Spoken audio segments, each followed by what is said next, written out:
IPO નું allotment તો થઈ ગયું છે અને પ્રી ઓપન સેશનમાં જ તમારે એને સેલ કરવા છે. તો આજે એના માટે એક બહુ ઈઝી ટ્રીક બતાવું છું તમને.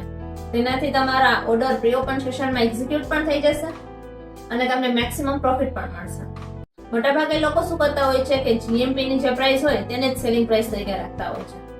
પણ સપોઝ કે લિસ્ટિંગ પ્રાઇસ જીએમપી કરતા ઓછી હશે તો પ્રી ઓપન સેશનમાં તમારો ઓર્ડર એક્ઝિક્યુટ નહીં થાય. આવા કેસમાં તમને આ ટ્રીક કામ લાગશે. તમારા આઈપીઓ ની જે પ્રાઇસ રેન્જ હોય તેની જે મેક્સિમમ પ્રાઇસ હોય તે તમારે ઓર્ડર પ્લેસ કરતી વખતે સેલિંગ પ્રાઇસ તરીકે રાખવાની રહેશે.